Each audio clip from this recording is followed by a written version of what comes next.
U.S. Eli stated in a template for non-religious based discussions of euthanasia that the Declaration of Independence states that all men are endowed by their Creator with the right to life, liberty, and pursuit of happiness. The order here is critical. Life, which is before the others, is the fundamental right that without no other rights could exist. Euthanasia, which is also known as assisted suicide, is a law that is beginning to pass in the U.S. The law has already passed in Oregon and California, and before long it will pass in many other states too. Many people believe that instead of passing this law, that the government should be more concerned with other primary health focuses before resorting to this. Today, I will be sharing with you anti-euthanasia arguments, the religious reasons, non-religious reasons, and the effects that this would have on doctors.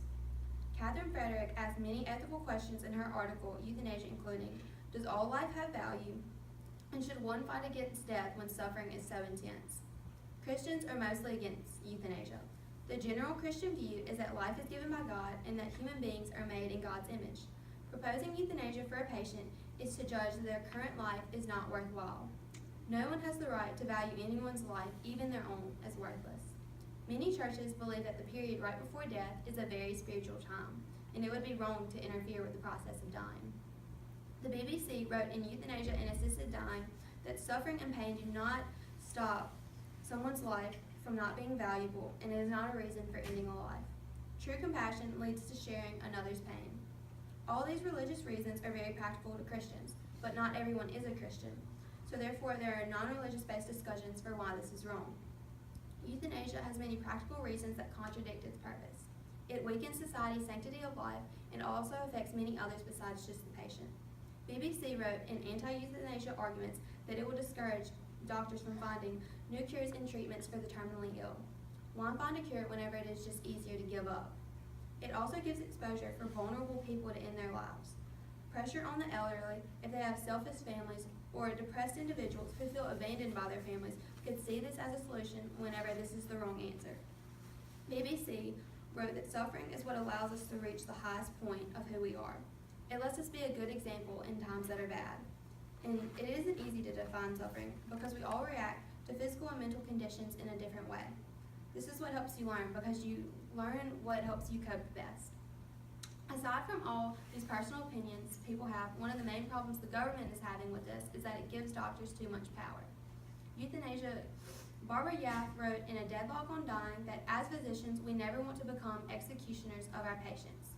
This is a man's attempt to gain control over nature whenever a man has no right deciding when an individual should be able to leave this world.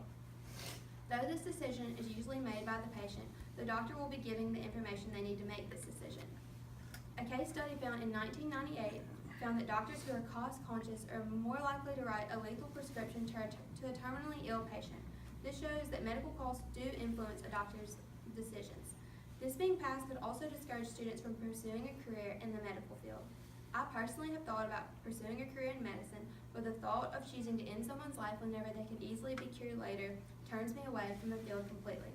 A negative effect of this law is that it could turn many morally driven people, like myself, away from this occupation, which is what you need for this practice to work. I also have a video that has more cons to why euthanasia should not be passed.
now that you've heard all the cons that come with this law being passed, what do you believe?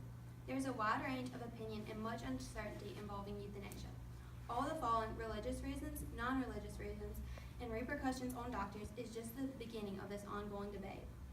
Make yourself aware of what is going on in the world around you and determine for yourself how these complex issues are affecting your human understanding.